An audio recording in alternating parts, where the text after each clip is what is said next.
THT Podcast, the hot tag, has had the Dirty Daddy for 37 minutes and 25 seconds, and now I'm giving you a little bit more. But it ain't over when I'm gone, because they're going to have more and more and more and more. So you got to tune in and you got to listen. It's because I'm going to be honest with you. This was one of the most professional interviews I have done. And if you know a little thing about me, I've been doing nothing but interviews since dumping some little squat on her head 2 weeks ago. So make sure you're tuning in to the Hot Tag Podcast. Wow. You know what? We should do that, man. We should make that a tradition of the Hot Tag Podcast. Shit Every wrestler that we get on the show, we should ask them why they're fascinated by shit. Where was I? I got lost. Oh, you're talking about drugs. Oh, Ric Flair. A ladder match. Not to grab a title, not to grab a contract, but to grab a duck. Yeah, there you go. See, that's good. Why is that good, though? Why? Why? I need to know. Why? Fire on a pole. That is smart. There you go. Fucking prick. He has one fucking move. What's up with that? Can't be traced back to that goddamn company. Was this the first time that Ric Flair was on TV? If I remember correctly, it was October of 98. I don't remember. Oh, don't even say that, man. How the fuck do you know that? Yeah, September 14th, 1998. Yeah. I read the fuck me off. I don't know what you've been doing for the last 40 years of your life, dude. What do you mean? Fuck have you been doing? Drinking? So, yeah, that explains your love for beer and shotguns. Yeah, suck it. Fuck you. This bullshit. Fuck you. Fuck you. WCW for you, man. Botching, shooting, not literally like Chirac, Chicago shooting, you know, like wrestling shooting. Do you want to high spot some pussy and then hashtag beat up Johnson? Sit the fuck down. You understand me? Sit the fuck down. Tommy loves my Nicole Bass. Don't you, Tommy? Suck my left dick. Suck my left nut, you bitches. Suck it. Why are you out of breath, man? What are you eating off before you call in? What the fuck are you doing? No, because I was running to get this damn coffee. Don't worry. John Cena tries to do a Hurricane Rana and almost kills himself. The champ is here! I just threw up in my mouth a little bit. Sit the fuck down. You understand me? Sit the fuck down. WWE. Fuck you. Fuck you. Can't be traced back to that goddamn company. This really pissed me off because it is bullshit. Vince Russo, of all people, Vince Russo is full of shit. Suck my left dick. Suck my left nut, you bitches. Suck it. Yeah, suck it. THT Podcast, live Wednesdays, 9:30 p.m. Eastern Time, right here on Mixlr.com/THT Podcast. Subscribe to us on iTunes, Stitcher Radio, YouTube, and TuneIn Radio. Hey. It is Wednesday night again. Hey. What the fuck was that, dude? I don't fucking know, man. I went in Cosby mode. I don't know. Minus the pills and the drinks. Easy. Cosby mode sounds like a really, really bad Brie mode. Oh. Brie mode. I hate that shit so much. Anyway, what is up, Shaheen? We should shame all men that wore that T-shirt to wrestling events. Shame on you, sir. Yeah, Billionaire Ted, go ahead and refresh. Make sure we are live. Make sure we should be, as far as I know we are. We're live. We're live, motherfucker. We should be fucking live. I don't know what the fuck he's in the doing. Motherfucking house, man, doing a goddamn motherfucking thing, you know. God damn it. All right. Anyway. All right. Well, it is Wednesday night, Boxman, as you know. Yes, sir. 9:30 p.m. Eastern Time, right over here on the Philly side of things. 8:30 p.m. p.m. Central Time for the Texas boy over there. The Hot Tag Podcast every Wednesday, 9:30. Check us out. Mixlr, mixlr.com/THT Podcast. Join us on YouTube, Stitcher Radio, TuneIn Radio, Google Play, as well as Stitcher Radio and iTunes. Leave us some reviews on iTunes, man. We would definitely appreciate that. You guys don't know how much it helps us out. The more reviews we get, the more we are recommended to other listeners that may not necessarily know about us. If you can share it on your Facebook page, you never know who's going to reach out to. Trying to build this shit up, you know. We're not trying to build it to make a buck off of you. I don't want to have a pro wrestling tease. I mean, that'd be cool. We can have a pro wrestling tease someday. I'm not really. I mean, I don't know about Boxman. I'm not really into the whole Patreon thing. I don't really Unless on we reach like Wrestling Soup level one day or something, and we actually need like money for costs. But that's a different story. Those guys, they're pulling in like crazy numbers, so they need to do that. For us, we're not really into that. We just want to share, more people listening. No, so we're like they're like the big chain. We're like the small business, Right. We're like a mom and dad shop. They're like Kmart. Yeah, we're good. We're good. Yeah. Eventually, they're just gonna wipe us out and buy us up. But good. They're gonna ECW the shit out of us. That's it. Well, hopefully you'll see Boxman as Paul Heyman show up on the Wrestling Soup. I'll be begging Mish to pay my bills. Mish, man, I just need one more month of Mixlr, bro. Come on, man. Come on. Fuck you. I'm calling Billy Corgan. But yeah, speaking of Wrestling Soup, you can check us out on WrestlingSoup.com and check those guys out every Thursday, 9:30 p.m. Eastern Time. Mixlr.com/WSDTKC-show. And check out a good friend of mine, J. Cat Morris, over there at blogtalkradio.com/Yakuza. Yakuza is Yakuza. Check that out. Definitely has some great interviews and some good insight on the independent wrestling scene. Not over here just in the Northeast, just all around. He's got a lot of guys on there. Definitely go back in the catalog, in the archives, and check that shit out. Highly recommend it. We haven't really been doing interviews at all anymore. And I can't say I miss it, to be honest with you. I enjoy doing this more than interviewing wrestlers. I think Boxman at first was kind of cool, and then after a while, it's like, I don't know. We just, I don't know.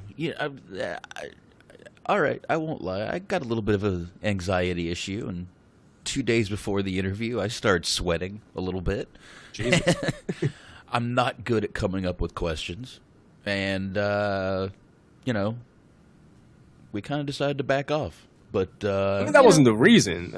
No, not really. I mean, plus you got busy, and it's just the way it works, man. Life gets in the way of this podcast sometimes. It's true. No, I never had any anxiety issues or question issues. Clearly, no, I did. But it was me. Yeah, I just after a while, I don't know. It just kind of loses that special aspect to it. You know what I mean? We'll get back into it. Well, it gets old. We'll bring it back in. I mean, certain guys like having Zandig on, that was awesome. Mm-hmm.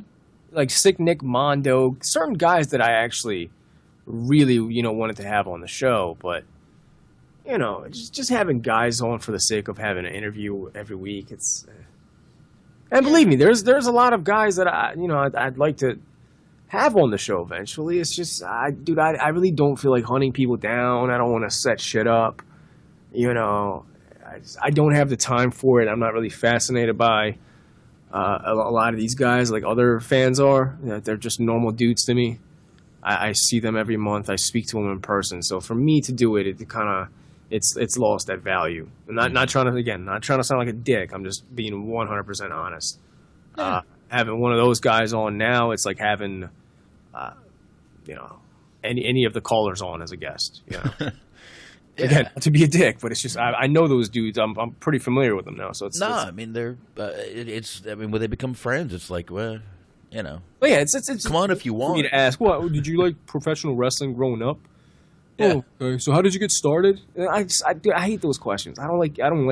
And towards probably maybe a quarter way into the show, we pretty much stopped asking questions like that.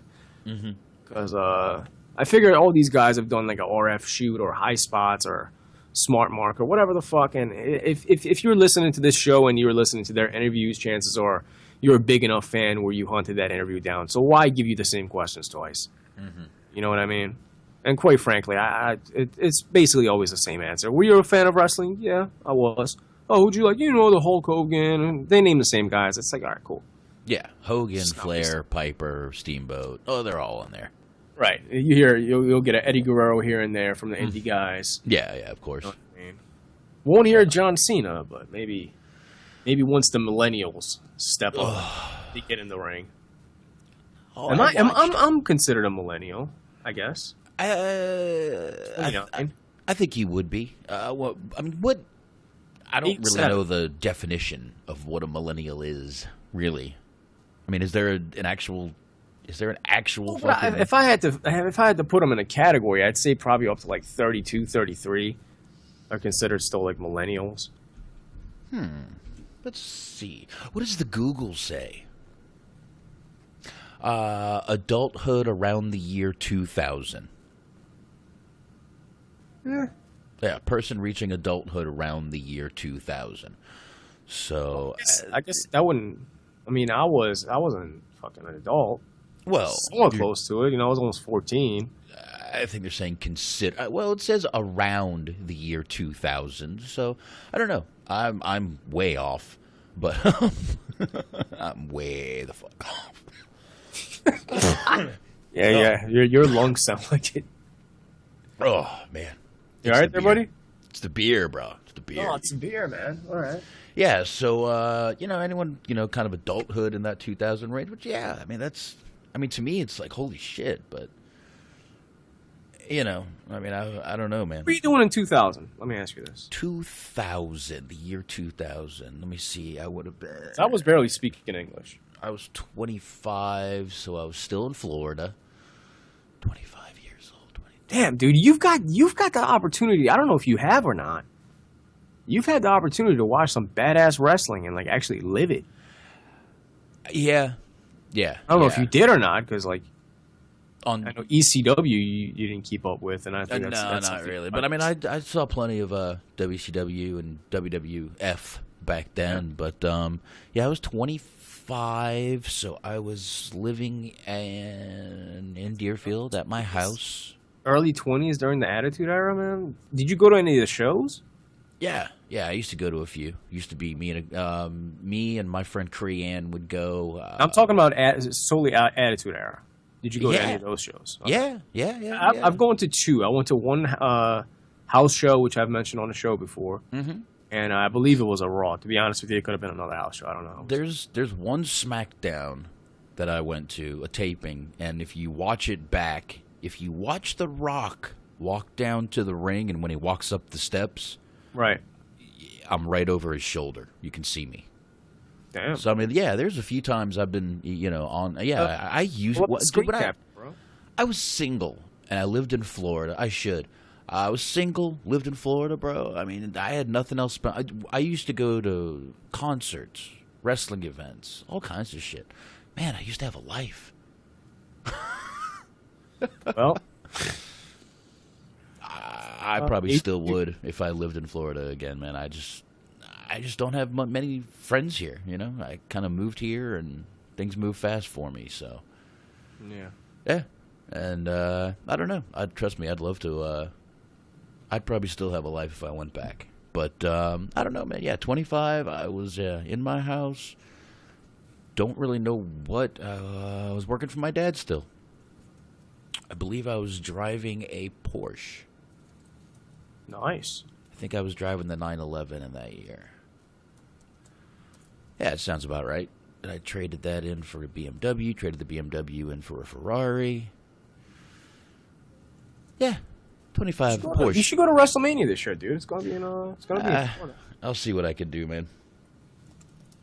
I'll see what I can do, man. But yeah. I used to go to a ton of those shows. I went to some Raws. Well, I definitely went to some SmackDown. SmackDown seemed to come around there a lot more. Never really had a lot of pay-per-views at that time. But, they started coming around right around when I left. They were there all the time. At Florida? Yeah. Which is like the main place they do the shows at? Down in, it's usually in Lauderdale. Oh, okay. Is it like a famous arena? Do you know the name? I don't know what it's called anymore, man. Every other year, another bank buys it, and it turns into some bank arena. I forget. I forget which one, but it was definitely in Lauderdale. God, I'm trying to think of where we went. I know Joe Robbie is where the baseball was played. I can't remember, dude. I can't remember. I think it was American Airlines Arena at that time, but that's here now. So I don't know. I don't remember. I drank a lot back then. I mean, I still drink a lot, but I drank a lot back then. So, yeah. I was actually talking about those younger days with my brother-in-law today because he was talking about the parties I used to have at my house. And I'm like, dude, they're all on tape. I still have the tape. It's in my safe. Did you go to WCW events? WCW never really got down that way. I have never been to a WCW. That's they were more they stayed more in the north, like Georgia. They'd go to Orlando, but they never really came down to the South Florida very much. Never really. But yeah, I used to go to wrestling events. I used to go to monster truck shows, dirt bike shows, concerts, everything, man. I had money. Dude, I would have loved to go into more ECW shows, like as a actual like adult, because I was like a teenager at the time, so it wasn't as fun. Yeah, I mean, I went to the one that was at War Memorial. I believe it was the year 2000, actually. Now that I'm thinking about it, I think it was actually in 2000. And I know it was at War Memorial Auditorium down in Lauderdale. It's a little small place, but yeah, I definitely went to one ECW show, but that was it. Never another one. They really didn't get down there that much either. Yeah. Yeah, I mean, they were down there, 2-3 times, and all televised, so. But yeah, I just, just the way it is, man. Grow up, have kids. I got more shit to spend my money on now. It used to just be me, and that was it. I worried about me. Now I got to worry about me and everyone else. Now, did you catch the pay-per-view? Or was it on Sunday? I sure did. Go ahead and sell me on it, because I have time to watch it tomorrow. If it's a good enough pay-per-view, please. I'm looking for something to watch, but I have a feeling I'm probably just going to watch 205 Live and give that a shot, because I haven't watched that at all, and catch up on my Lucha. You might want to do that instead. Okay, then. Hold on here. Give me a second. It definitely wasn't I just want to go in and see here. I just want to get the results real quick, because you know me. My memory, it sucks. It sucks. So, WWE TLC 2016 results. There we go. Let me pull that up. I mean, it wasn't... I'm not going to say it was horrible. It was a decent pay-per-view. The matches were definitely pretty much all good. Here we go. I'm still getting the results pulled up, but it definitely, there was a AJ Styles wardrobe malfunction. We did get to see AJ's butthole. Yeah. Which, I heard about that. I don't know if that right there may just sell you on the pay-per-view right there. No, I don't think so. Okay. Butthole. Yeah. The Orton Bray Wyatt versus Rhino and Heath Slater match was actually really good. Do you want to, you don't want me to spoil everything, do you? Oh, you can spoil it, dude. I don't give a shit. All right. I haven't watched it for 4 months. I know, yeah. Orton and Bray defeated Rhino and Heath Slater. They are the new SmackDown Tag Team Champions. So we had that. Nikki Bella and Carmella. The Miz defeated Dolph Ziggler to retain the Intercontinental Championship. Which, I mean, I know you don't like The Miz, but he's like a new Miz. He really is. He's definitely... They're like begging him to be the old Miz and come back to the main event. I don't know. Baron Corbin defeated Kalisto. I don't remember that match. But Alexa Bliss versus Becky Lynch. That was a damn good match, dude. Alexa Bliss is a badass chick, dude. I saw that Snapchat that went out from Samoan chick. What's her name? Help me out. The Samoan chick? Yeah, Rock's cousin. Nia Jax. There you go.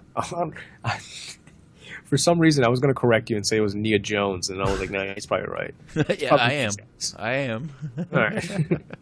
Well, Nia Jones was doing a Snapchat with Alexis Bliss's fucking ass in the back. Uh-huh. And that sold me on it. Oh, I was on the fence with her, man. I don't know. She was like cute and stuff, but it was like, I don't know. It wasn't really for me. Oh, yeah, I posted that little Snapchat thing on our Facebook. Yeah. Yeah, good man. Yeah, that was a damn good match for. I mean, I know you don't care about the women's matches, but that was a good match. And then the last match, AJ Styles versus Dean Ambrose for the WWE champion. That was a fucking amazing TLC match, dude. They beat the shit out of each other. Ellsworth ended up turning and screwing Ambrose. Was there any crazy spots? There was a few. I mean, nothing. I mean, it's WWE, but a few crazy spots from these guys. Like a really, really fucking good match, I thought. I really fucking liked the match. I mean, the pay-per-view wasn't bad. To me, the two matches I didn't... I mean, there's always a few I don't give a fuck about. I didn't care about the Nikki Bella Carmella match, and I did not care about Baron Corbin versus Kalisto. But all of the other matches were definitely good. I even saw the pre-show, which was the Hype Bros, American Alpha, and Apollo Crews. They defeated the Ascension, the Vaudevillains, and Kurt Hawkins. That was even a good match, but you know you're not going to see that. But all the matches were good except those two, and you know some people really like this Baron Corbin guy. Good for you, but I'm sorry. I don't like him. I don't get what he is or who he is. It's just stupid. It's just stupid. And this thing with Kalisto has been going on for what? 3 months now? And nobody gives a fuck? Forbes gave that match a fucking 9. What the fuck are you thinking, Forbes? Then they give Alexa Bliss and Becky Lynch a 6.75. These guys are fucking gay. Anyway. Whoa, bro. Yeah, man. But yeah, that's pretty much it right there. But yeah, that last match, I would say definitely watch that Styles Ambrose match if you're going to watch anything. Yeah, that's probably the only one I would watch. Yeah, I mean, if you just even, you know what, I would even tell you to check out the Wyatt Orton match. Who were they against again? Heath Slater and Rhino. Oh, Heath Slater and Rhino. Yeah, okay. That was for the championship. Slater and Rhino. Now, is that the match where the clip came from with Randy Orton doing the RKO out of nowhere to, I want to say it was Rhino, I think? Yeah. Okay, yeah, that was beautiful, dude. That was like... Yep. Work of art. I'm not an Orton fan at all, as you know. Yeah. I thought that was great, though. That was absolutely phenomenal. Yeah, he's surprisingly fitting into the Wyatts. Like, really surprisingly fitting in. I didn't expect it, but I thought it would be awkward, weird. And it's not. He's fitting in right now, you know, until, you know, whatever happens, happens. I'm sure eventually he's going to turn and, you know, just destroy it all from the inside out. But right now he's not bad. But yeah, that was right in Dallas. That whole TLC, and I didn't even go. Now Luke Harper is back, right? He is. He is back, and it's kind of weird because there's like whoa. Every now and then there's a little tension between him and Randy, and then suddenly it kind of they work together, and then there's tension again, then they work together. Kind of weird. But there's tension between these dogs right now. Obviously, something's happening. Ruff. Yeah. But I wish they would have actually kept Luke Harper on Raw and replaced him with Strowman on SmackDown. Yeah. Him as a singles guy, I think he can definitely do some damage, dude.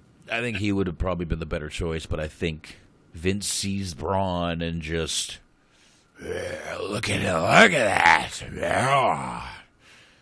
You know, not that Luke Harper is small, but brawn. Look at that, pal.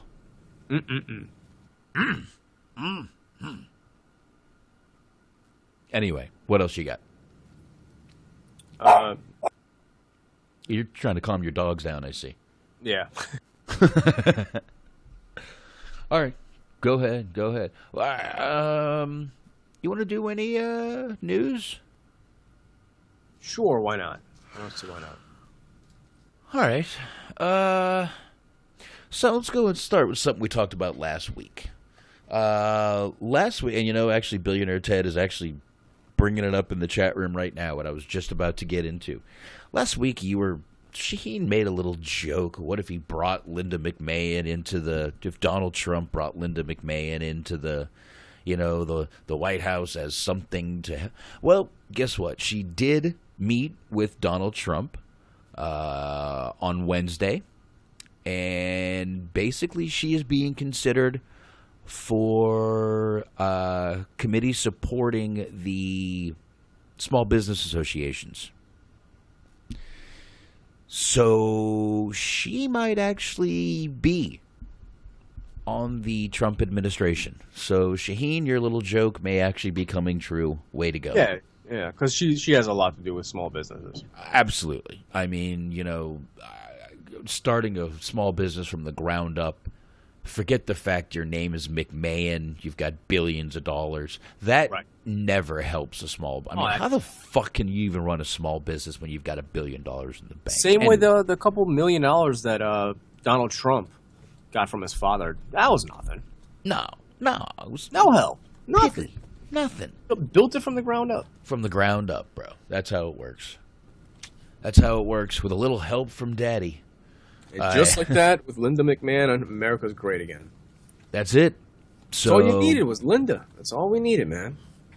I gotta say, this will just make Trump sort of more of a joke than he already is. Yeah, dude, wrestling is involved now. Are you kidding me? Well, she hasn't been the CEO of WWE in what? Dude, she sucks Vince's dick. That's as wrestling as you can get. There's no escaping that, son. Her son is fucking doing wrestling moves right now. Yeah. Oh, wow. I guess she is.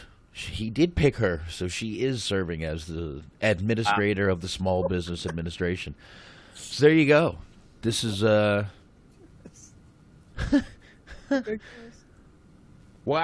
I was just fucking around. I can't. Dude, you got to watch what you say, man. You got to watch it, bro. So yeah, your joke has come true. Dude, she looks miserable. Well, she's gonna have some small business administration say now. So because like we said, who would know more about running a small business than the wife of a billionaire? Yeah, well, good luck to the little corner store Chinese stores in fucking Brooklyn and North Philly. Good luck. You're in good hands. Yeah. Linda McMahon got you. Linda loves the Asians. That's going to be wonderful. So there you go. It Wonderful. really, I guess money really does run fucking government. It's true. No shit. It's true. Fuck. Let's don't. We don't want to get all conspiracy theory. All right. Not yet. All right. I'll save it. Let's knock a little under our belt. I got one in the chamber. Easy now. One in the chamber. Billy Corgan, actually, he finally did settle his lawsuit against TNA. Right.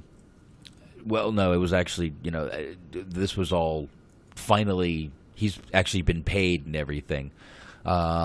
This does not mean he can't civilly file against TNA Impact or Anthem, or actually he can, but he can still file civilly against Dixie Carter, Broadhead, and all the other companies that she has investments with. So Billy Corgan might not be done yet. I don't know. I got a feeling this guy might just cut his fucking losses and move on, but they're saying he has a really good case if he does want to pursue it. So, I know you don't give a fuck about TNA, so I'll blow past that. And here we go. Shaheen. Yes, sir. Jimmy Snuka. No. Diagnosed with terminal stomach cancer. According to his attorney, he has 6 months to live. Yeah. Aren't they putting him in hospice? Looks like it. This Friday, he has a hearing to see if his mental state has changed. So why would it change? He's getting older. Why would he get better? I don't know why they keep doing it, but yeah, obviously, it's like ridiculous. They're following the fucking law, but obviously they're saying it's possible he could not make it through the next 6 months. Dude, it's like having a limp dick when you're like 16, and then they ask you how your dick is doing when you're 40. It's not doing any better. Yeah, pretty much. I mean, it said he was at the hospital and Skyped into court because he couldn't he was unable to travel. Right. So obviously he is not well at all.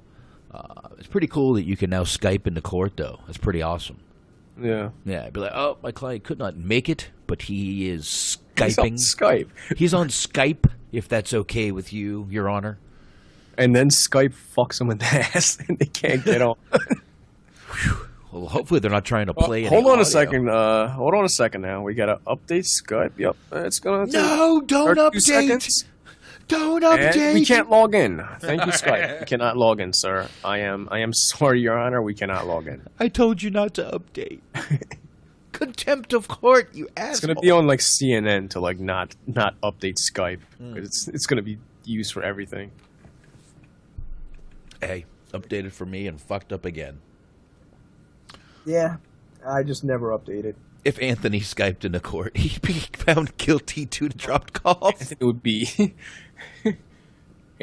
eating chips on the phone, dropping the microphone. All right, fuck this guy. We're done. And then he would end with, sorry, fellas, I had a couple too many to drink.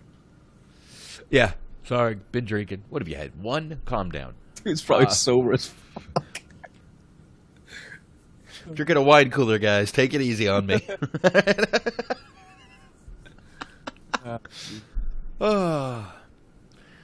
Well, this is something that will not come as a surprise to anybody. This is something I believe we have all been saying for a while. Steve Austin has opened up and said Roman Reigns has got to have a heel run now. We've all been saying this, but basically he's saying that if he turns heel, yes, he'll get booed, but eventually the fans will get behind him. They've seen this 1,000 times. He brings up, of course, The Rock when, even John Cena, John Cena, but he even brings up himself when, he was getting booed as certain characters, but, definitely got himself over. But obviously the Roman Reigns is not Steve Austin. But I think Austin is wrong with his own case, though, because when he was getting booed, he was always a heel. True. Austin was never a face, and he was getting fucking booed. Well, he said he was booed before being embraced, but he was also the ringmaster.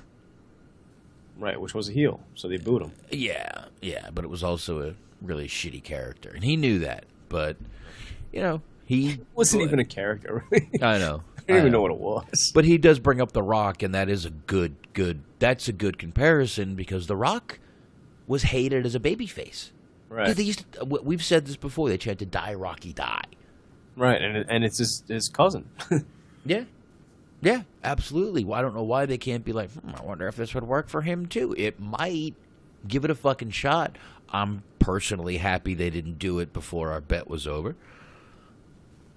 But, that's fine. I'll still do that show. I know. I know.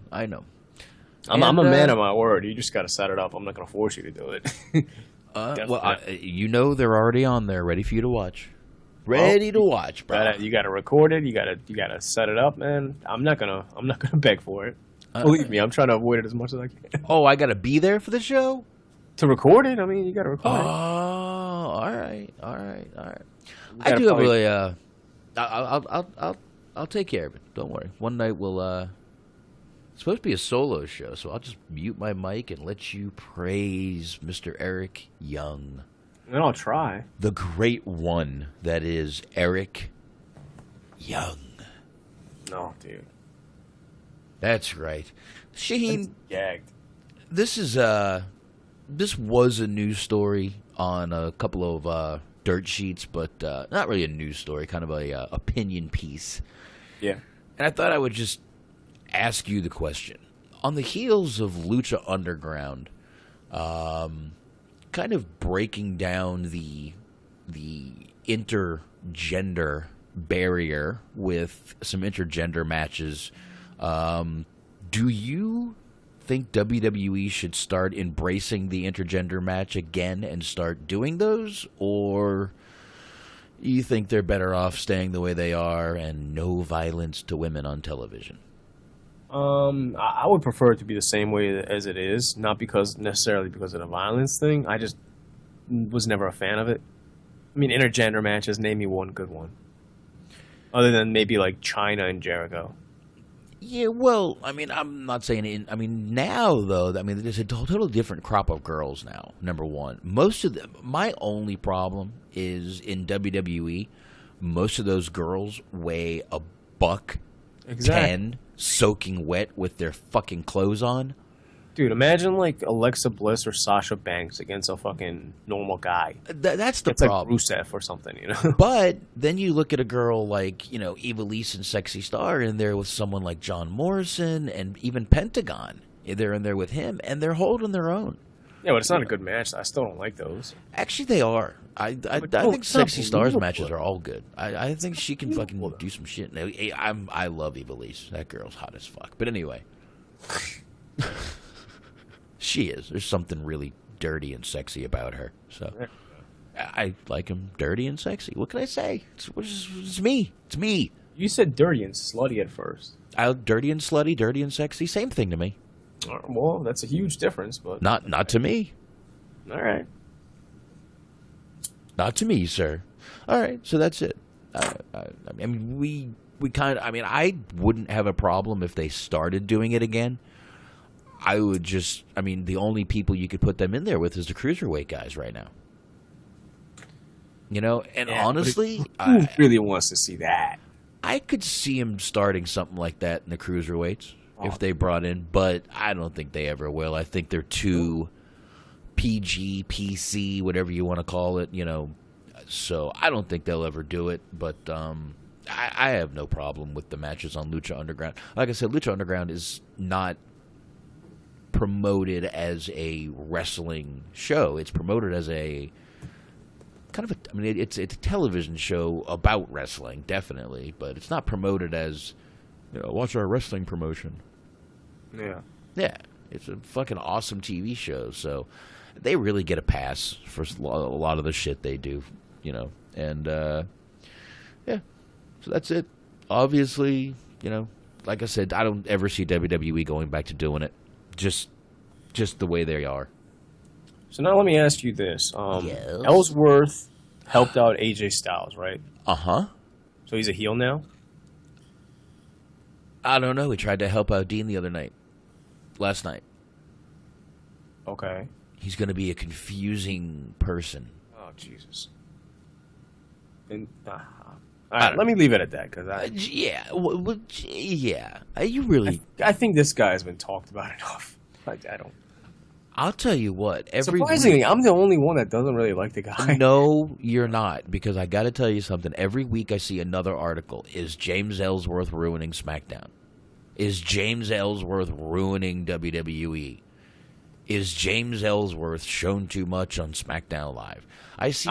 Third one, shown too much, I'd probably agree, even though I don't watch it. I know. I see his thumbnails everywhere. Well, I am starting to see those articles. I mean, I saw one last week. I saw another one this week, written by different people. But I mean, it's definitely starting to become. People are all. I mean, this guy is already more polarizing than John Cena in just a couple of months. That's scary. Scary. I wish I watched the Ring of Honor card.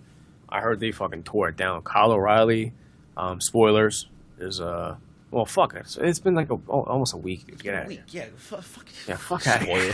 Fuck It's been like spoilers. 4 days, dude. Get out of here with that shit. If you complain, get out of here with that shit. Kyle O'Reilly, your new Ring of Honor heavyweight champion. That dude is fucking stiff, and he's another one of those guys. I think like him, Matt Riddle, they're kind of bringing that MMA style into wrestling, alongside with Bobby Fish. It's cool. I mean, it's like Daniel Bryan times 10 with the kicks and everything. Right. It's pretty brutal stuff. From what I saw, that the card was amazing from the little clips that I've seen. The Young Bucks and the Briscoes was a match that's happened 1,000 times, and it can happen another 1,000 times, and I still wouldn't complain because I love both teams. It's fucking great. The one thing I do want to mention, I heard Cody Rhodes tore it down with Jay Lethal, and he actually got a win on Jay Lethal. Wow. And apparently the new Bullet Club member that's going to be announced in Japan is going to be Cody Rhodes. That is the rumor. Look, it makes sense. Dude, that motherfucker, he's badass, dude.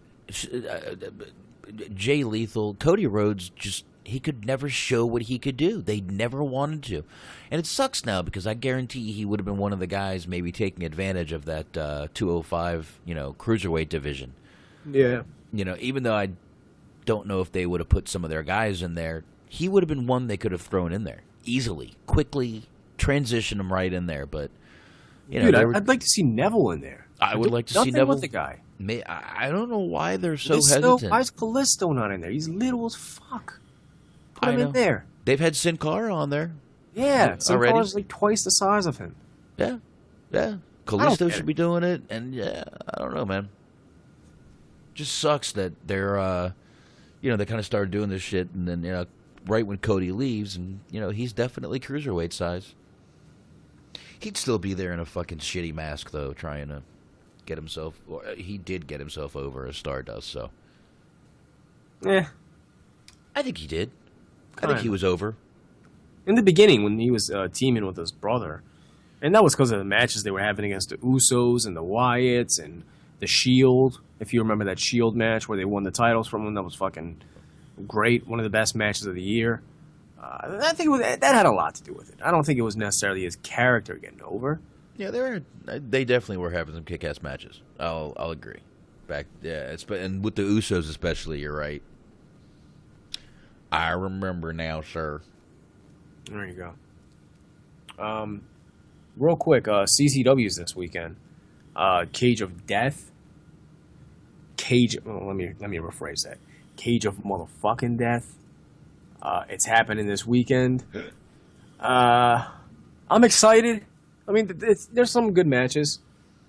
The main event, I'm sure they're going to tear it down, but I was expecting a lot more, Mm-hmm. And that kind of sounds shitty to complain because there are some good matches. But, originally I was hoping for Nick Gage and Tremont, then DJ Hyde and fucking Zandig. That fell through. Nick Gage got fucking locked up. That fell through. Then I was hoping for the IWA guys. Ian Rotten, made that one appearance. I was hoping those guys were going to come in. We were going to see IWA invasion against CZW again. That fell through. So we ended up with what we ended up with. Bro, it's been a bad year. It's been a bad wrestling year. It's been. I mean, it's pretty rough on DJ. I'll give him that, definitely. I'm not, putting it on him. It's been a bad year for a lot of. I mean, it's been a bad. 2016 can go straight fuck itself. I'm so happy 2016 is going to be over. Yeah. Oh. It's been a shit year, dude, for, musicians, movie stars, wrestlers. It's just been bad. Very, very bad. Hope it's rough on him, dude, but I don't know.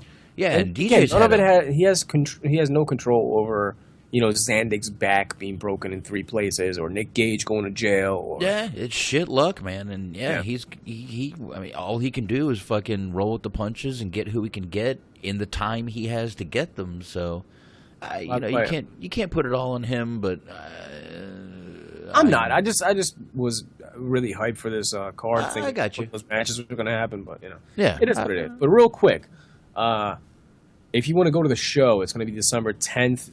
That's this Saturday at 7:30 p.m. Eastern Time, Voorhees, New Jersey, at the Skate Zone, at the Philadelphia Flyers Skate Zone. Cage of Death 18. They are actually doing a Toys for Tots. So if you got a couple bucks, pick up a couple toys, bring it by. It should be a good time either way. You got Joe Gacy going against Jonathan Gresham for the World Championship. I think that'll be a good match. It's going to be a good match. It's not a match that I would necessarily pay for, but it's a good match. EYFBO versus the Hit Squad. Huge fan of both teams. So that's going to be amazing. Danny Havoc versus Ricky Shane Page. That's going to be a death match. It's like the 4th time they're going at it. Every single match has been phenomenal, even though I've seen it too many times. But still, it's going to be a good match, so whatever. Leo Rush, amazing guy, Ring of Honor guy now. Dude's going to be a fucking star. Going against Sami Callihan. This could potentially steal the show when it comes to a regular match. Sami Callihan and Leo Rush, without a doubt, are going to fucking tear it down, dude. It's going to be amazing. Desmond Xavier, one of the most talented, young bucks out there, no pun intended on the Bucks. Going against Shane Strickland, who is Killshot and Lucha Underground. Badass. Yeah, dude, Desmond Xavier is even better, I think. Desmond is amazing. Like, that dude should be fucking signed soon. You got Homicide going against Greg Excellent, which is, I know. I listen, Shaheen. I know I know how you feel about that guy. Love Homicide. I know, exactly. What a waste of Homicide, Put that guy against a fucking main eventer. Why Greg Excellent? Use Homicide, Like, what the fuck is going on? Yeah. They got some other bullshit match. the fucking Dub Boys. These fucking guys are trash. Nobody gives a fuck about them. Who wants to see this, dude? All right, well, you got the Dub Boys going against Yuma and Matt Martinson. That's a United Wrestling showcase match. Now, they're doing all these showcases with, other companies, which I'm actually a fan of. They did it last month with Jersey All Pro with Arcadia against Black G's, which is weird because Black G's is a CZW guy, so I don't really see that being a Jersey All Pro showcase. But whatever. They brought in Arcadia, which was cool. Now, this United Wrestling promotion, I don't know who the fuck these guys are.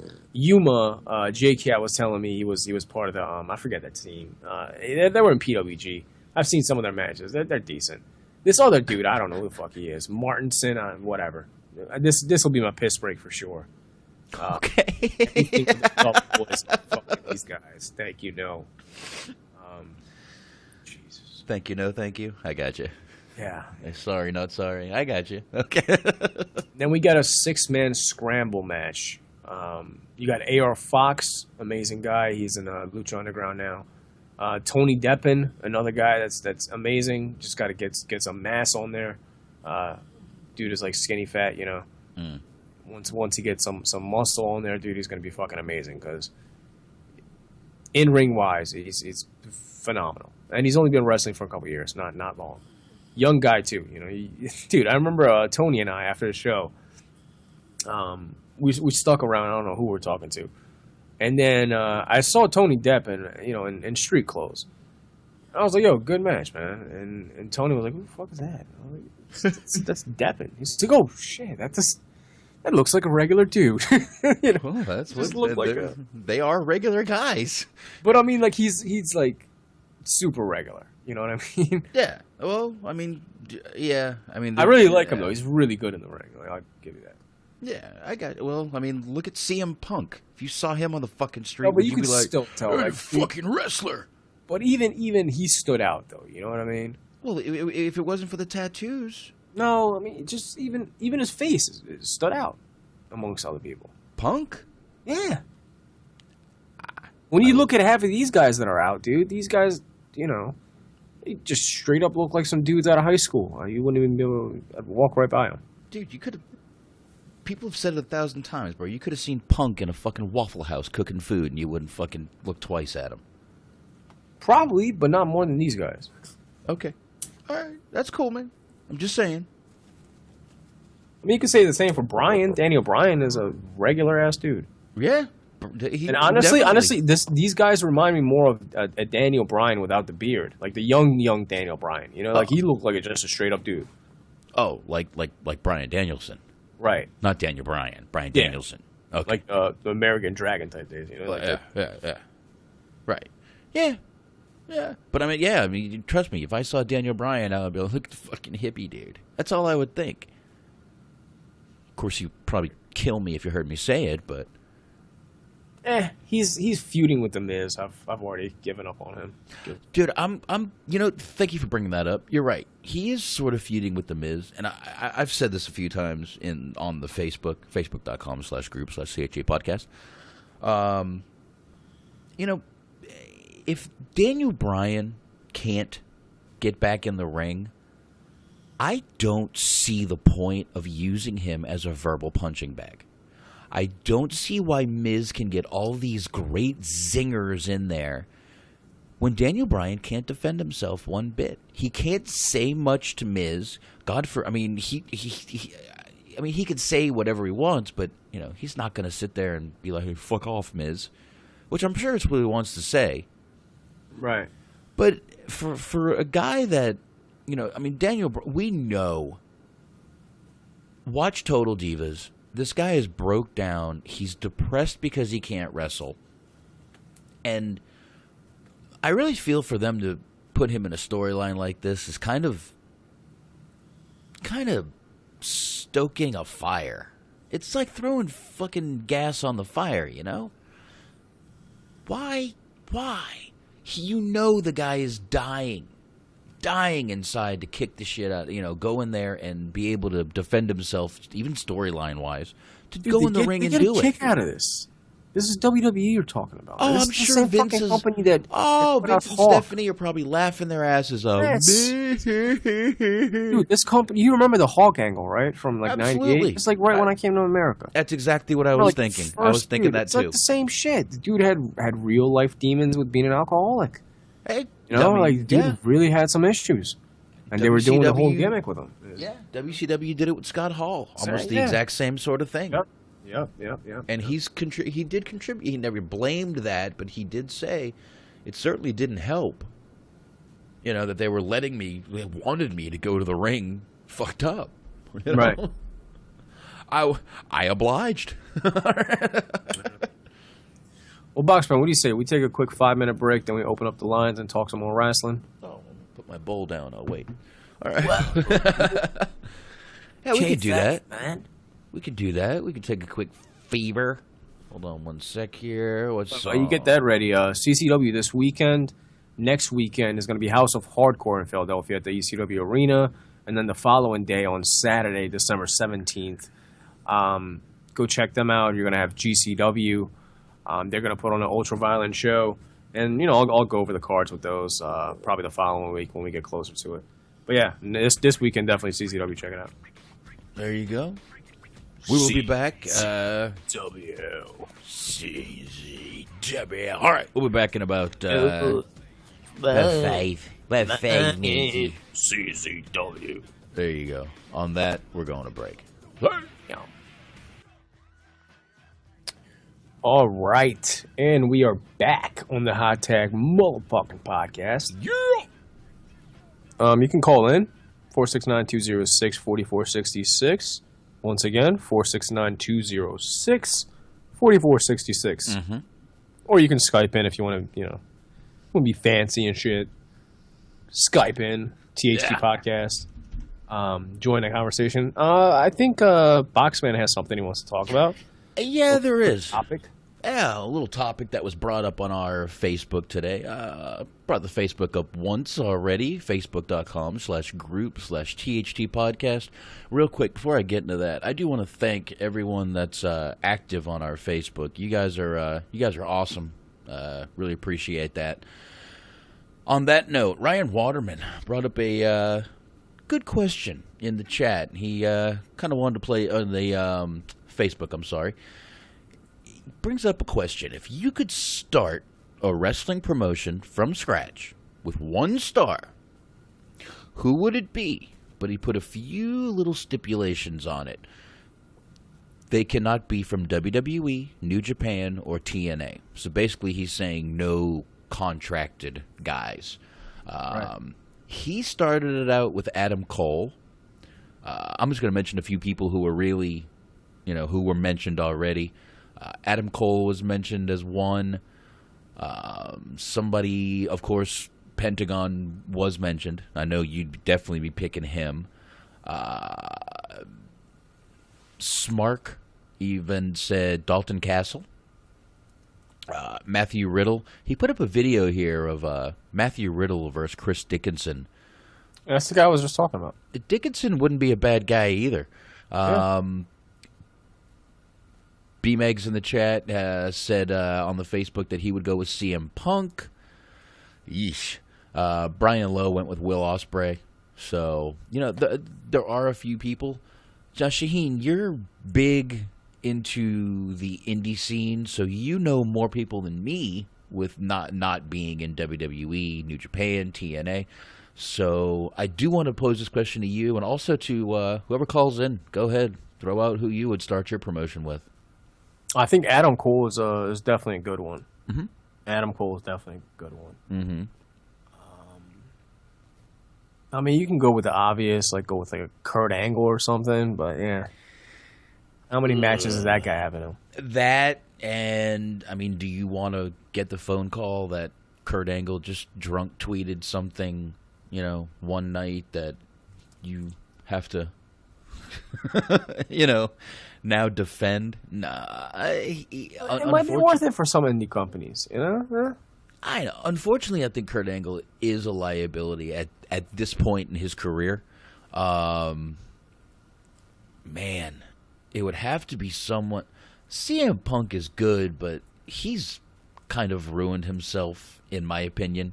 I mean, you can say what you want, but he's really sort of ruined himself in the UFC thing. The way he left wrestling probably left a shitty taste in a lot of people's mouth.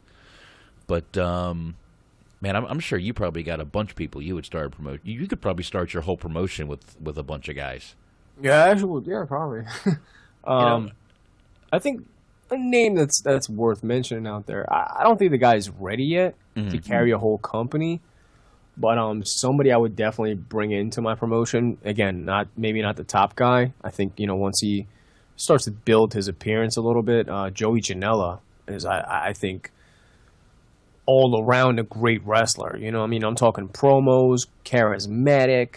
He has nice personality, good gimmick, really good in the ring. He has in-ring presence. His awareness in the ring is very good. He rarely ever botches.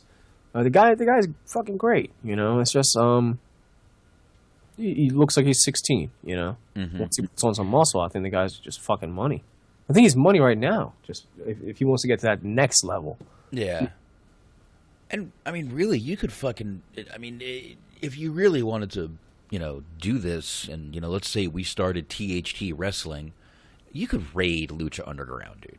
I mean, Ricochet would be a good guy. He'd have to learn to talk a little bit, but, yeah, he could probably do it. Yeah. Ricochet would, like, Prince Puma. I'll call him Prince Puma. Even fucking John Morrison, dude. Yeah, even Morrison would be a good guy to build your company, but honestly, Smart posted that video of Matt Riddle versus Dickinson. I played Chris Dickinson's liner before the show. That would be another guy who I would definitely want to bring in. I think he would get you publicity, good or bad. I think he would get you a lot of publicity. You know what's crazy to think about? What, man? That if you were to own an indie wrestling promotion 2 years ago, you were capable of picking up guys like AJ Styles, Kevin Owens, Sami Zayn, Neville, all these guys. It's crazy. Like literally, what they've built their company on right now, you could have signed 2 years ago. TNA. Yeah. Oh, God. Damn, when you look at what TNA had, you really... Not even had, the ones that they could have signed. But they Brian Cage. Oh, Brian Cage is another one worth mentioning right there. Absolutely. Brian Cage should have been on there, man. Absolutely. No, I'm talking about a guy, like, being the main guy for a new promotion. Yeah, I would definitely bring in Cage. Like I said... Probably not the best talker, but, dude, look at him. He's not the worst. He's not the worst talker I've ever heard. He can cut. I mean, dude, listen to the fucking. I'll play it at the end of the show for everybody. He cut a good one for us. The guy can talk. Yeah. He's just not the greatest. But I mean, like I said, dude, you could just destroy Lucha. Probably, their whole roster would be people to build around. Right. But Pentagon would definitely be a good guy to get in there with it. But another guy, Sami Callihan. Yeah, he'd be a good one too. Sami Callihan. Yeah, and I'd have to, no one's, you have to pick up a few women. The Young Bucks, I would add in as tag teams, definitely. Oh, I know you would. Dude, you would have a blast. You would. Scos, obviously. We'd be. If we started a promotion, I would kill you because you'd spend everything on getting wrestlers. Yeah, dude. Dude, I already know what my tag team division would look like. It'd be the Briscoes. It'd be the Young Bucks. It'd be EYFBO. It'd be the fucking the Hit Squad. And I would add in Private Party. And for the sixth one, I'd probably add in, let's see.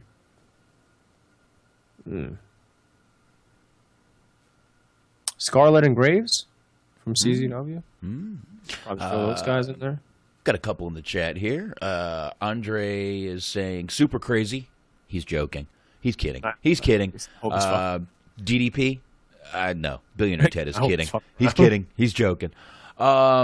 Let's see. Billionaire Ted says Chris Hero. I think he's being serious.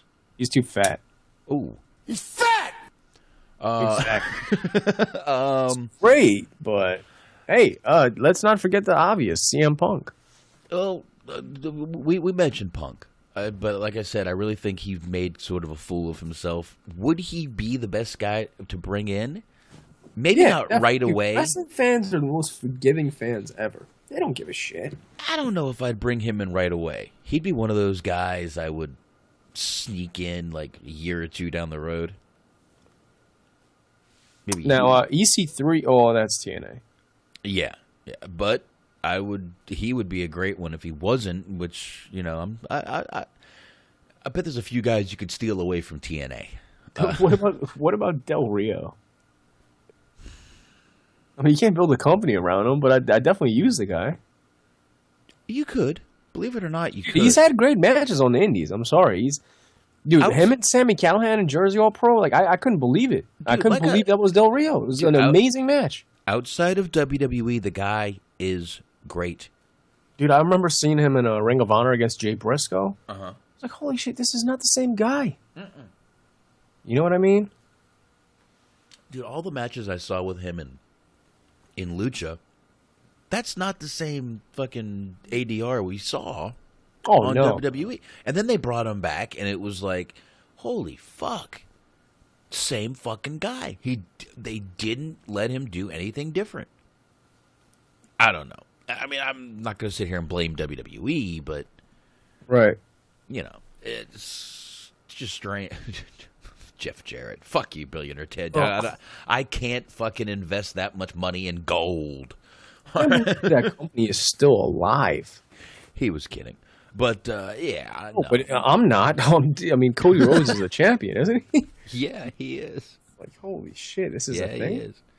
He's the champion of that company, bro. I wonder if the belt makers asked him, like, you really want to invest, like, $3,000 in this? You want to wait a couple months, dude? I mean, we got to make a couple TNA belts that they're selling for like $3,000 on their website. We can do those first if you want to just wait it out and make sure this promotion actually is a thing. I have a feeling there's like no like nameplates on that title. It's just, all right, this is it. Oh, dude, they haven't sold enough gold or 8x10s yet. They can't do that. That is I hate that title. That fucking DX green. They had to use it. I don't really mind it. But I'm a huge lime green guy. Oh, really? Favorite color, so. Okay. That's understandable. I personally just think it's kind of 90s, but. Well, hey, I love the 90s too. It's my favorite. Favorite era. Hey, a fucking 90s tattoo won Ink Master last night. There you go. And a hot chick won Ink Master last night. Well, there you go. Yeah, she's a little creepy looking, but she's very, very cute. Very cute. So yeah. I'm shocked you don't watch shows like that, dude. What? Like Ink Master and all that shit. I don't know. I've seen the first 3 seasons of Ink Master. Yeah. Yep. Yeah, this was the first female to win it. The first girl to win the show. I remember that one Mexican chick was on there. What was her name? Ooh, Tattoo Baby? Mm-hmm. Yep. TATU, right? Yeah. Yeah. Check her. Go look at some of her pictures. You want to see an ass. That girl got some booty. Really? She's sexy as hell, dude. They have her back all the time. They have another Ink Master Redemption right after Ink Master it comes on. Yeah. And she's on there all the time. They do everything they can to get that girl on television. I don't blame them. Oh, I don't either. I'm happy when they get her on television. That girl is hot. Hot. She never won one, did she? No, this is the first girl, right? Third. She got third. Yeah, this is the first girl. She got third. Tattoo Baby got third and fifth. Because she got fifth the first season she was on, and then they brought her back for another season. Well, America brought her back for another season, and she got third that season. Oh, obviously, Chris Dickinson is another guy I would pick up. I mentioned him. Yeah. Mm-hmm.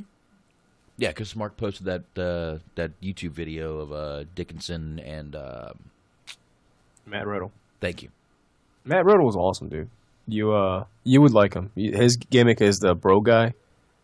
He's like a super like laid back stone type of dude. Like, oh, bro, dude. You made me. But then he'll like kill you at the same time. Yeah, you made me watch a bunch of his stuff one day. Remember? Did I? Yeah. Did I, man? Yeah. I really don't remember. Oh, man. I'm so wasted. Legit don't remember that. There you go. Yeah, you did. One night it was after the show. Maybe check out a bunch of fucking videos. I made you as in like I held your gun to your head? No. You were playing them on your computer. I was here. I was watching. Ah, yes, gotcha. you were sharing screens. So. Gotcha. Yes, sir. But man, there really is a lot of guys out there right now, even with WWE poaching a lot of the really hot indie talent in the last 2 years. Dude, I would still give Amazing Red a chance. Yeah, there's another guy. There's a lot of fucking guys out there that you could really give a fucking shot to. Red, definitely fucking one of them. Red, I think he's going to get a shot at NXT eventually. Because they were going to pick him up last time. I think he will. Yeah, they were. They were about to put him on that fucking tool for that cruiserweight. You know he would have been one of the guys on Raw. Mm-hmm. You know it. I Dude, think so, if too. they're using those fucking guys, like, come on. Yeah, Red I think. been on there. Yeah, I think he would have been. You remember the SAT guys, right? Yeah. Dude, they got so fat over the last couple of years. It's crazy. Oh, God. Those guys, dude, oh, my God. Talk about, like, innovators, of fucking new moves. Jesus Christ, man. SAT, Amazing Red, Bryan XL, Quiet Storm, those guys, like, that whole camp just fucking, like, killed it in the early 2000s. They were doing shit that nobody had thought of. You know what I mean? That's what I'm saying. Amazing Red, dude, he's super underrated. I mean, what he's done for the business is, like, almost like Sabu-like. You know what I mean? Like, Sabu influenced so many fucking people in the business that it's crazy. Like that's one dude that I really hope they put in the Hall of Fame and don't just lump him in that ECW group because he's more than that. Yeah. I mean, like Sabu really created his own style. He took bits and pieces from other people, but that was essentially his style that was brought to the States. Yeah. And I don't think he gets enough credit for that, man. And Amazing Red is another guy that created his own style, a mix of Japanese, a little bit of lucha, high flying, indie style, with his own brand new moves with the SAT. That dude doesn't get enough credit, man. But he fucking influenced every single guy that you see out here. Daniel Bryan, I bet you all those guys were influenced by Red. Oh, probably. Okay, let me add on to this question a little bit. You know, they always say that you have to have one veteran to be there to kind of keep the guys going and, you know, make it right. What veteran would you pick? Okay, let me ask you this: are we speaking a trainer or actual on-screen personality that's actively wrestling? And it doesn't even have to be actively wrestling.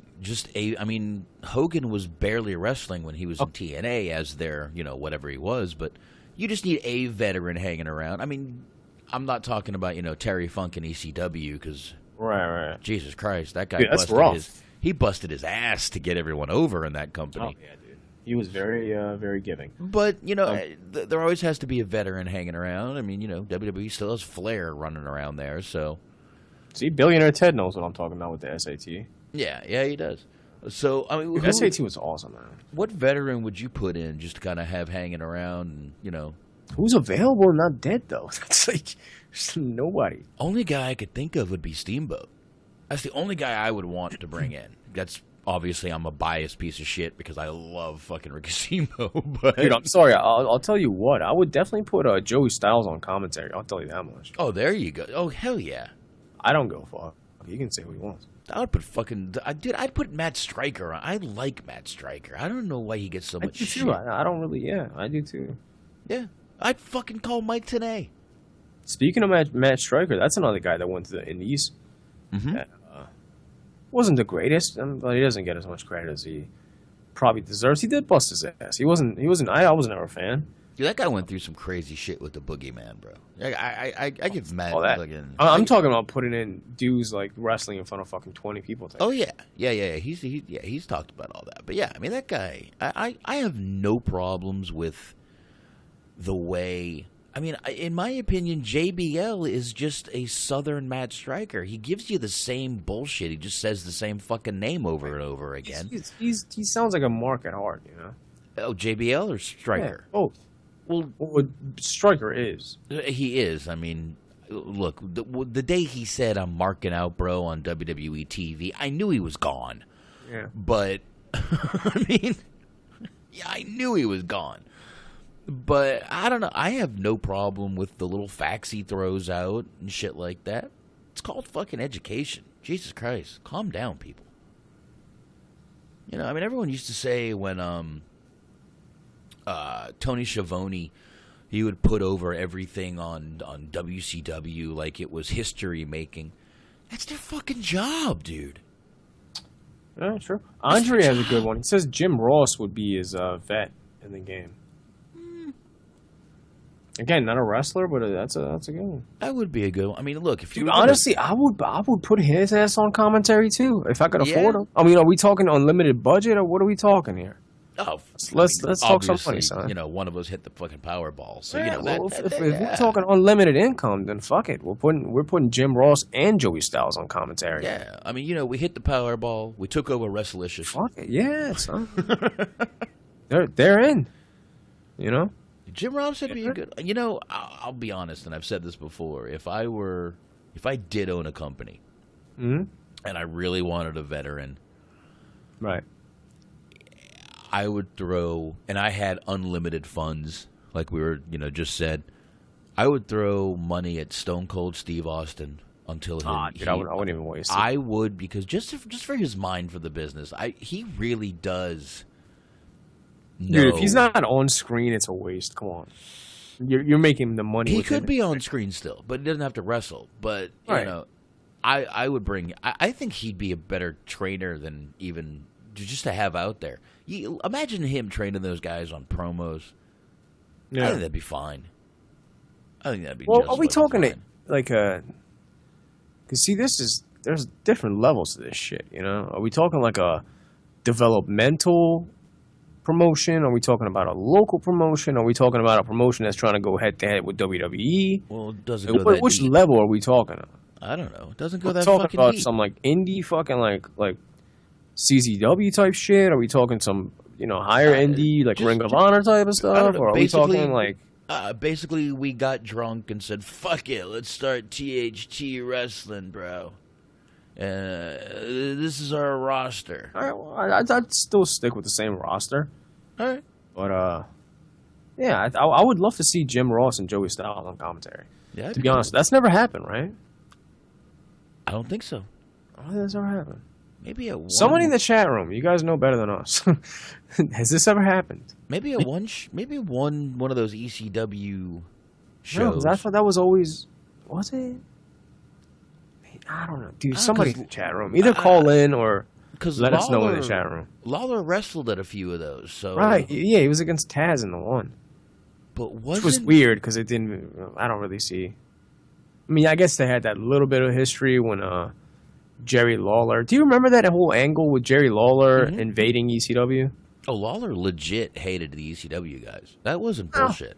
I mean, I don't know. He is a wrestler, dude. He probably kayfabed it. If he hated them, why would he show up there? He claims he really broke Heyman's jaw. And never apologized, and says to this day he doesn't regret doing it. He really wasn't an ECW fan. That wasn't all bullshit. Well, he liked him enough to take a fucking check from him. Oh, dude, you take your check from where the fuck it comes from in the wrestling business. Not necessarily. I mean, he wasn't hungry. Then again, it may have been just Vince just asking for a favor because, Vince clearly had some relations with ECW. He might have been hungry. He had the cat at that time. She was probably spending a lot of his money. Isn't it crazy, though, that Vince was, like, secretly, quote-unquote, funding ECW?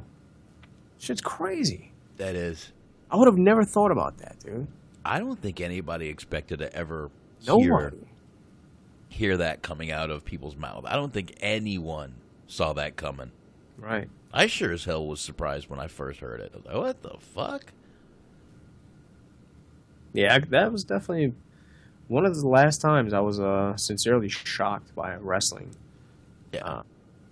article or whatever. Yeah, it's even in Lawler's book. He, Billionaire Ted is saying he did hate ECW. Lawler did not like those guys.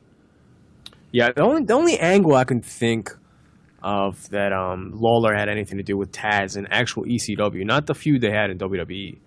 The actual interaction they had was when Jerry Lawler invaded ECW, and it was like Sabu, Jerry Lawler, and Rob Van Dam, and they were beating down Tommy Dreamer and shit like that, and Taz came out and cleared the ring, and that's the only time I can think of that Jerry Lawler and Taz were in the same ring in ECW. Yeah, I think you might be right. Bro. I think they had a cage match too, not a singles cage match, but it's like that's the one Rick Rude actually debuted at in ECW. Yeah, don't forget fucking Rick Rude, man. He did some of his best commentary in fucking ECW. Dude was fucking amazing. Rick Rude, man. It's crazy how ECW brought out the best in people. Seriously, think about it, dude. Fucking Sid was killing it in ECW, for God's sake. Dude, even though he was having 5-minute matches, go watch the match with him and Cronus. He killed that shit, and that's because they let him go out there and actually literally just kill people. Dude, we'd probably never have Steve Austin if it wasn't for Stone Cold Steve Austin. Yeah. Jericho was doing great shit over there.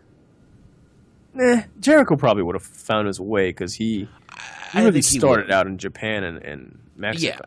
Yeah, Jericho was one of the. We've said before, he's kind of one of the last of the Mohicans when it comes to the guys that came up from the Indies that's still performing great today. Yeah, yeah. I mean, he is one of those last guys that came up through everywhere. It's well, not really. I mean, now you got Kevin Owens and guys like that who kind of came up the same way as Jericho through the indie.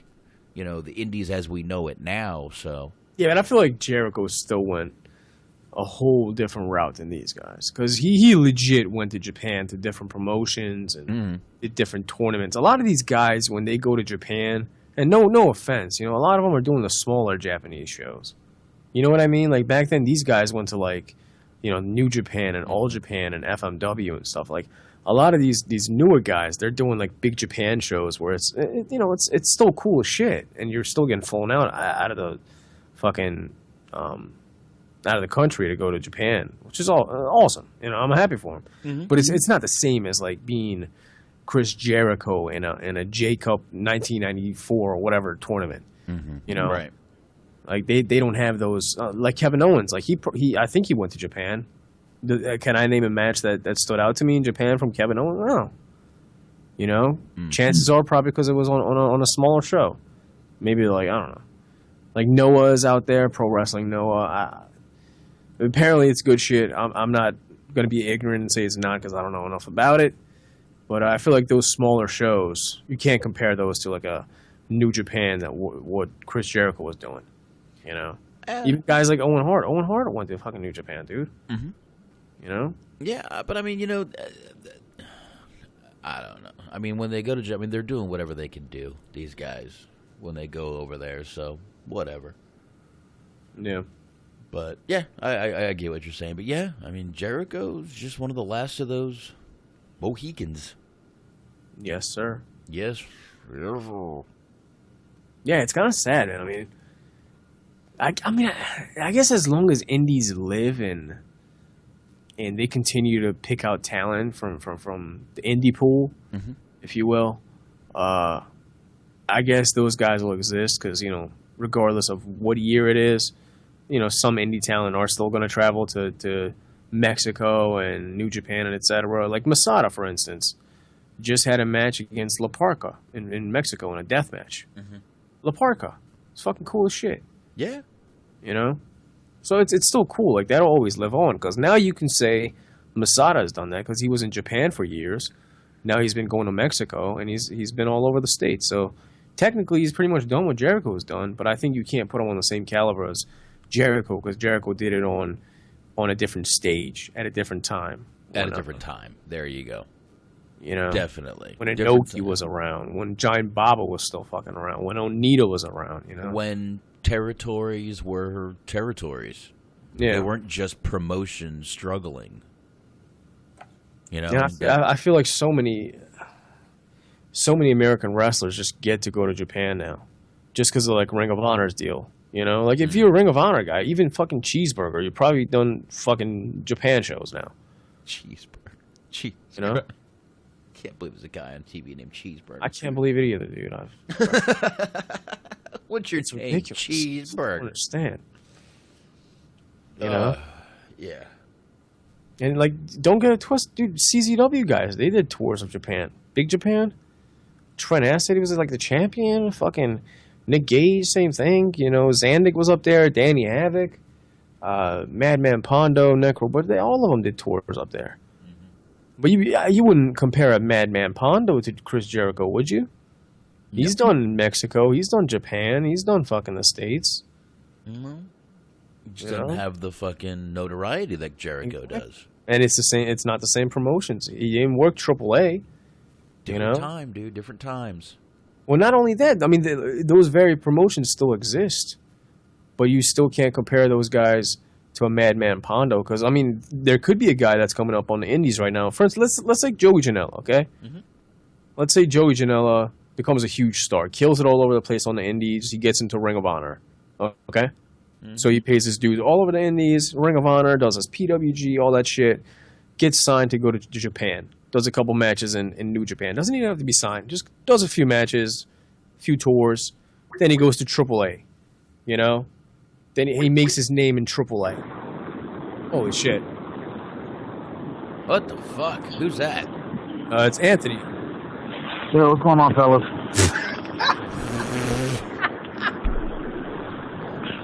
Dude, you sound like you're fucking... what the hell where are you at? Are you on a train?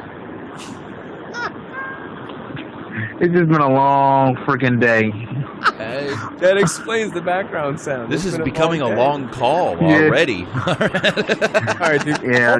Call back in when you get home, when you get off the bus. All right, fellas. All right, we can barely hear you, man. Call back when you get off the bus or train or whatever fucking it is. Yeah. All right. Jesus Christ. All right. You're welcome, folks. Oh, thank you. Your ears were about to get murdered. My ears did just get murdered. Jesus. Yeah. All right, Yeah. my headphones back Sorry. on now. Yikes. So you know what I mean, though? Like a guy like Joey Janela, he can do exactly what Chris Jericho did, literally right now, without it being a different time. Whatever. None of that matters. Mm-hmm. You know, he can still go to New Japan and he can still do AAA. I just don't think that kind of talent is out there that still gets those opportunities that they did back in '95. You know, Yeah. a lot of those guys aren't doing that, and a lot of the companies, they want actual contracts. It's not like, you know, back in the day where Chris Jericho could do a tour of AAA for a fucking week and 2 weeks later be in New Japan, you know, participating in the tournament, and then later after that go to War and do some matches with fucking Bam Bam Bigelow there. You know, just some random shit. You'll just see it all over the place. Yeah. They were true independent contractors back then. Nowadays, they're contracted independent contractors. God, it's so confusing. I think they're confused themselves. I really do too. I mean, yeah. I mean, But anyway, yeah. I don't know. I mean, yeah. There's so many. I mean, really, there's a lot of guys you could pick to come in and start a whole promotion from scratch. It could be fun. Still possible. I mean, just take PWG. That's just all you need. Mm-hmm. Just take PWG. You know, Roderick Strong. Let's talk about him for a second. Okay, go ahead. Is Anthony back on the line? I see him on here. I don't see anybody.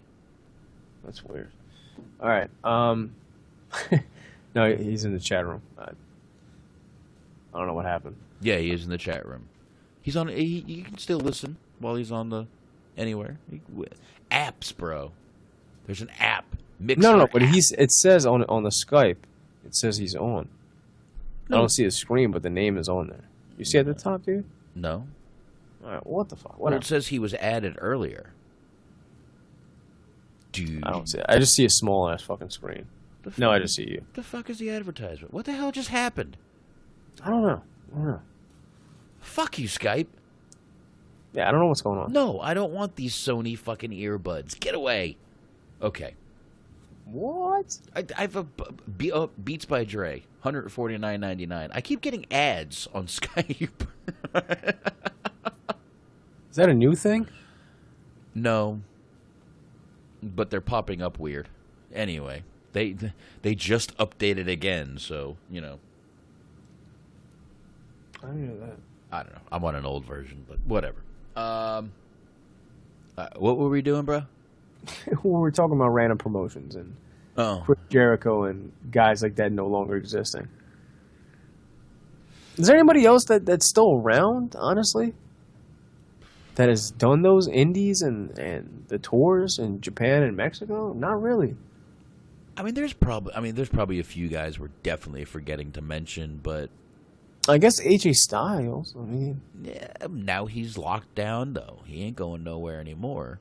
No, what I'm saying, Chris Jericho is not the last. There's a few other ones. Oh, of course, yeah. I mean, but I mean, well, I'm just talking about from the. I mean, if you were going back from the Attitude Era, Jericho is really the only full-time guy left. Well, Attitude Era, AJ Styles was around. Yeah, but he wasn't like an Attitude Era. He was guy. doing the indies. I mean, no, yeah, he was that really back then. Hell yeah, dude.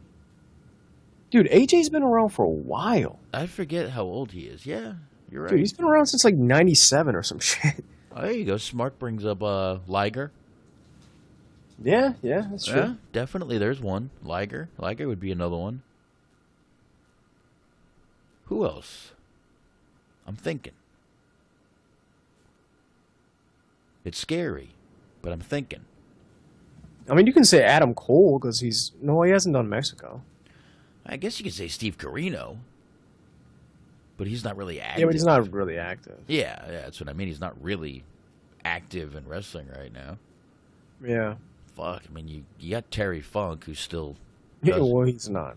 Well, when he can. He thinks he can.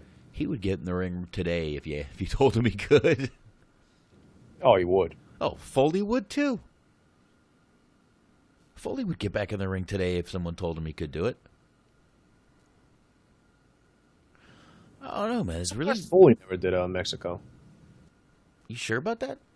Yeah, he never did Mexico. Never? Not that I know of. Probably too white. Scared. Under mask. Yeah, smart man. Damn, I don't know. There's just not a lot of fucking guys that have been out there. I mean, a lot of them are either just, retired, maybe do a, convention here and there, but... Again, Amazing Red, he's another guy that kind of came up with the AJ Styles class. Yeah, been everywhere, done everything. Like I said, I mean, when we mentioned, Kevin Steen, we'll say Kevin Steen. And I guess you could even call Jericho. Didn't he do that shit? Sami Zayn? Yeah. Yeah, they came out with each other. Yeah. So, I mean, there's still a few fucking guys out there who have definitely... And even, dude, Neville.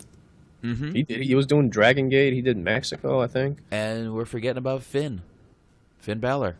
Yep. He was all over the place. In Mexico, but... No, but he was all over. He was, in New Japan, and, he was doing all those UK shows. Yeah, you're right. Yep. So he was another one all over the place. So yeah, I guess there are a few more than we thought. Did Malenko ever do Mexico? That'd be for you to know, bro. But I have a feeling he did. He was such good friends with Guerrero. I'm sure he probably did some. I believe. Probably did like CMLL. That's what I'm thinking. Probably CMLL at the time. Yeah. Yeah. Yeah. Guerrero was AAA though. Was he?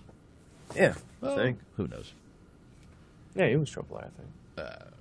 Too long. I can't remember that far back. I don't remember fucking yesterday.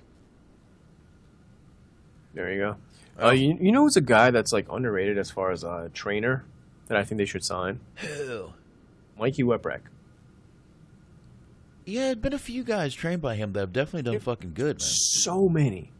Amazing Red, the fucking SAT. Literally, like, Anthony, you're in the chat room. You probably know 1,000 more than me. There's a bunch of other dudes. The Beaver Boys. Who's the... Jesus Christ. What's the guy's name that's signed? Anthony something. How am I forgetting his name right now? Nice? Yeah, Tony Nese. What the fuck, dude? Drawing a blank. Tony Nese was trained by him. A bunch of other guys, too. Homicide also. Homicide is another good trainer. That dude, Homicide's been around since early 90s. How fucking crazy is that? Yeah, that is pretty fucking crazy. Fucking crazy. Dude, he was around when, like, Ultimate Warrior was active. It's fucking crazy. Yeah, let's see. Notable wrestlers trained by Mikey Whipwreck. Amazing Red, the Big O. Yep. Kurt Hawkins. Yep. Zack Ryder. Ugh. Don Marie. Jay Lethal. The SAT. Mason Rage. Trent Beretta. And Trinity. Trinity? Like... Trinity? No, not. Well, they forgot Sasha Banks. Really? Yeah, he's helped her a lot. All right. Well, this is a different Trinity. Every time she's in New York, she goes to House of Glory to train and shit. That's his promotion. Well, this just says notable, but she should be notable. Oh, there's plenty more. Yeah. This is a quick. No, he's trained a lot of dudes, man. Papa Don, former guest on the show, another guy he trained. Huh. All right. A bunch of other dudes, dude. Yeah, this was just a quick. This was off of quick Wikipedia. Bryan XL, Quiet Storm. Damn. A lot of those guys. Damn. Yeah, I didn't know he trained Zack Ryder. Isn't that wonderful? I don't know what else to say. Wonderful. Great. I mean, when you come to think about it, it really boils down to Homicide and Mikey Whipwreck training literally all the guys that came out of the Northeast. Like, that's literally all of them. Probably. Everyone came under Homicide and Whipwreck. Yeah. I think Al Snow trained a few. Search up Al Snow. Let's see how many people Al Snow trained. I'm pretty sure he trained a lot too. All right, let's see. Let's see what it says for Al Snow. I think he's still actively wrestling. Yep, he is. He never went out of the country though. I don't believe. I don't recall him ever doing, the head gimmick in Japan or Mexico or anything. I'm not sure about. I don't know. Let's see. Al Snow Wrestling Academy. Let's try that. That's probably just a link to the school. Yeah, in wrestling manager. I'm trying to see here. Doesn't give any notable for him at all. Yeah. Matter of fact, his wiki is pretty small. Lazy man. Let's see. Let's try in wrestling. Nope. Don't know. Don't know who he's trained, but I know he's definitely trained a few. Yeah, even on Tough Enough. I mean, those Blue guys, Meanie. Blue Meanie, I guess. Smart is saying that. Smart Mark is saying that. How old is who? El Snow? I wouldn't count that. It's not much training. Oh, come on. El Snow is... Hold on 1 second here. Now, Boxman, let me ask you about an indie guy. Yeah. That I had totally forgotten about. You might know him. I don't know. Reckless Youth. I've heard of him. El Snow's 53, by the way. Damn. Yeah, I've heard of him. Yeah, that's a guy that I've totally forgotten. If anybody in the chat room knows a Reckless Youth, mention his name or call in and talk about him. I'm curious to see how many people are actually familiar with Reckless Youth. He was called the King of the Indies in like the late 90s. Devin Storm, a.k.a. Crowbar, is another guy that's been around forever on the Indies. Yeah. Ended up at Crowbar in WCW. But Reckless Youth, man, I was a fan of the guy. Totally forgot about him. He used to do like the ECWA shows and fucking. He did a few CZW shows, not too many. Some Jersey Championship, some Jersey All Pro. He did a lot of the smaller shows. He never really blew up. I don't know why. Yeah, I mean, he really was a dry guy. He was just a good technical wrestler. He was like a Daniel Bryan, Mm-hmm. I wouldn't say he was good, but that's the type of wrestler he was, Nice technician, not much charisma. Not saying Daniel Bryan didn't have charisma, even though But yeah, I've heard of him definitely. So I like the name too. Yeah, sounds like it should be like a group though. Yeah, it does. Reckless Youth. Yeah, it does. I believe it was a group at one time. Smart Mark is saying Paul E was very high on Reckless Youth. He actually brought him into ECW. Believe it or not. Maybe that's where I remember him from. Oh, you definitely. It was a fan cam. It wasn't televised. I don't know. He brought him in for a show. And he did a match against Supernova. Because again, Supernova. Matter of fact, search him, dude. Supernova. Fucking. What was his name in WWE? I don't know. You know what I'm talking about, though, right? No. Supernova, dude. The dude that was doing the fucking the trainer gimmick in WWE. Simon Dean. Oh, yes, I do remember him now. Mike Bucci. Yeah. Type in his name and see how many people he trained. Because I remember him also having a lot to do with the Indies, even while he was working with ECW at the time. Let me see if I can find. He was doing some good shit. AINED.